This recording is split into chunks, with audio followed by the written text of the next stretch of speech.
Yo, you know who it is. Lonnie fucking Dangerous. Fuck is my middle name. Today, it's my story. Has my father shared any stories he knew about his parents' childhood? And I remember that my father would tell me that my grandfather, okay, just to paint a picture, I am Lonnie the Fifth. Somewhere there is missing a Lonnie, but my father is Lonnie the Fourth, and my grandfather is Lonnie Jr. And Lonnie Jr. He dropped out of, my father told me that he dropped out of high school. He dropped out of 6th grade and joined the family business. And that, so that's why I always say that my grandfather was a millionaire with a 6th grade education.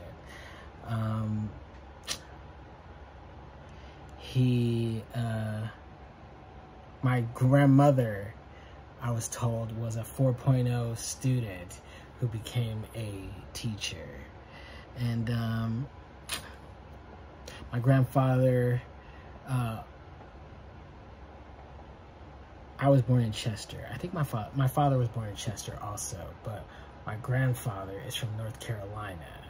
Or no, I think he was born in Chester, but my great-grandfather, the first line, I think, is from North Carolina. So in the 6th grade, I was told that my grandfather went to, dropped out of school, and they all went down to North Carolina to work. I don't know.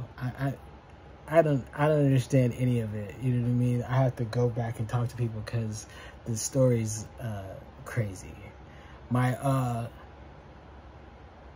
Okay, so Lonnie, the original Lonnie, had 24 kids. He was the pie maker, and he started his own pie. He would bake pies, and then he would deliver them all over the tri-state area. Before there were stores that had pies in them, he was doing this. This was some innovative way that he was doing it. Before even Tasty Cake. They say that Tasty Cake later asked to come and buy his business from him, but he refused. He wanted to keep it a family business. But out of the 24 kids, my grandfather, Lonnie Jr., was one of them. And you know, I do have a cousin who worked with my grandfather when my great-grandfather gave him the business. And he said that my grandfather didn't want it. He said he didn't want it, that wasn't what he was into. And you know, that seems apropos because I feel like that's in my blood too. Like, I want my own, but I feel, and I think my father too. But yeah, it's not a lot. He went down there. Some of it I told you from my I get pieces from other people, like the lady he was living with before he passed told me that she was his girlfriend when he was in Chester before he went to North Carolina. And then he left school to be with his family and left. And when he came back, he had my grandmother as his wife and her 2 kids. And that she just had to leave him alone, you know what I mean? Like, so, and then later when my grandma passed, then that's when they met each other again. And she was like, he was my first boyfriend. And it was fascinating. Yeah, I don't even know. I know that my grandfather didn't want to do pies.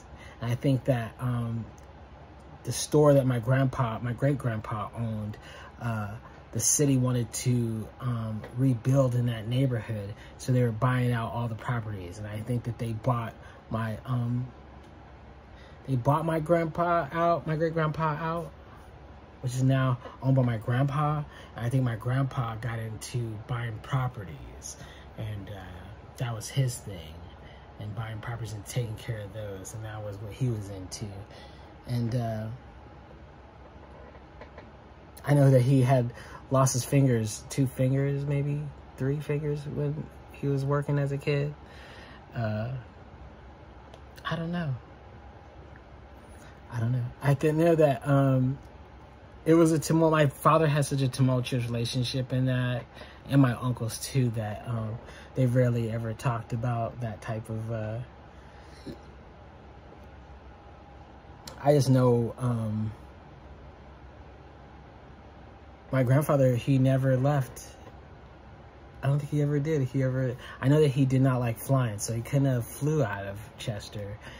Maybe he told me when I was in Utah, he was like, if you could tell me what type of train to get on, I'll come visit you. And I was like, train? Like, what are you talking about? Because I can't get on the plane. And then my grandma, like I said, she was the disciplinary, so I don't know, maybe it was perfection that she really liked, or everybody doing what they're supposed to be doing.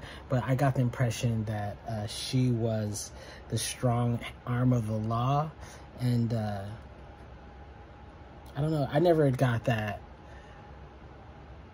You know what I mean? Maybe it changes when you become the grandma instead of the mother, but I know that the dynamic of my uncle and my father, the whole family as a whole was very odd. You know what I mean? It wasn't like very affectionate. I don't know.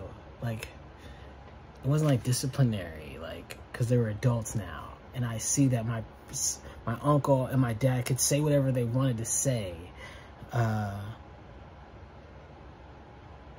My grandparents were very mild, like, I don't know. So I don't know how they got this. I know that my grandma is from North Carolina, so he picked her there, and that she had already had 2 children, my Uncle Charles and my Aunt Dolores. And my Aunt Dolores stayed with my grandpa to his dying day. She was like this, and even when my grandpa passed